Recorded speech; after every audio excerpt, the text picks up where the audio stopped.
Welcome to the Rundown, everyone. I'm your host, Nick Simonson, and it is chilly today. In fact, today is the day of the first frost, so you know what that means.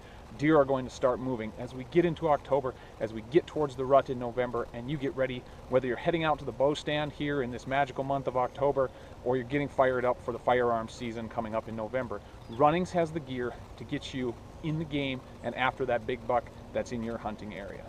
And one way to get after that big buck and to exploit their natural instincts is to start communicating with them. And you can do this through three means: a grunt call, a bleat call, or a rattling tool like a set of rattling antlers or a bag or other handheld option that will help you produce the sounds that draw big deer in. Focusing first on the grunt, Runnings has a wide selection of grunt calls available for you to try and experiment with and produce those sounds that bring deer in. Key tip for this: listen to the world around you. If you encounter a small buck, or maybe you see a big buck in the distance making some noise, listen to what they're saying to each other. Listen to the sounds they're putting out. Whether or not they're talking to a doe or they're talking to subordinate bucks, those big bucks are going to communicate in a lot of ways. You can also check out the many DVDs that Runnings has on sale to help you get more experience with calling.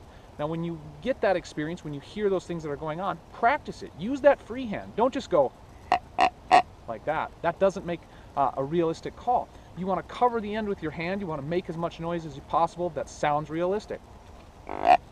And you can lengthen that too. Practice it out. Pull it out. Practice a little more with that deeper tone. That deeper tone is a more dominant buck. So practice, listen to the world around you, and use it. Use it during the rut as the rut's approaching, when those bucks are fired up. That big buck is going to be listening for those little bucks to chase them off, and he's going to be listening for those bigger bucks that go to come in and challenge him. And when he does and he doesn't see anyone there you'll be ready to take your best shot. Second tip: buy a bleat can. Simple turning it over to load it up gives you that long doe in heat sound. That time as we approach November and does are in estrus, they're going to be making that bleat to let bucks know that they're ready. And that soft, subtle sound carries a long way, especially on still days like today. If you want to shorten it and you just want to make it like a tending call, or one that she's using for her fawns that year as she's starting to split off from them, simply cover it and cut it off, or make it a little bit longer, whatever you want to do. Exercise a lot of practice with that. Focus on, hey, are bucks responding right now to does, or is it the fighting season right now and I want to be grunting at them and I want to make other noises? So as you get to now, in this point in time in the season, October, that is the fighting season. And that brings one of my favorite calls: rattling antlers. You can use antlers that you found, like sheds, or maybe you shot a buck in the past and you want to make something to remember them by. Maybe it wasn't the biggest rack, but you want to make something that helps you recall that hunt and use it in the field. Get those rattling antlers, or you can use those hand units available at Runnings in a bag or in a scrape model that allows you to make a similar noise.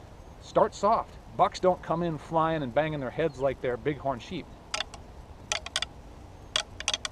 Those little clicks, those little pauses, and then you can get more intense, as you move 5 minutes down the road, 10 minutes down the road, and throw some grass in there, mix it, bang it up, scrape the ground, hit a tree, whatever it might be. Bucks are all out. Once they get that kind of that touch and feel phase of the battle figured out, then they're going hardcore. They're going to be banging, cracking, making lots of noise. By putting a grunt, a bleat, and a rattling option together, you have a program for the entire hunting season now. You have a way of communicating with those deer in your area. And you know what? Mix it up. Throw a grunt in with that fight. Throw a grunt and a bleat together so it sounds like a buck is tending a doe, and that big old Otis, he's going to come out of the woods and wonder what's going on. And then when he doesn't see him, you'll be ready to get him. So stop in at your local Runnings. Get these options in your bag. Get geared up for what's going to be a great season. Use these calls now through the rut into late November, and you will find more success. Stop in at your local Runnings. The folks there will be glad to help you out with all of your questions regarding deer hunting. And until then, I'm Nick Simonson for the Rundown. Good hunting to you.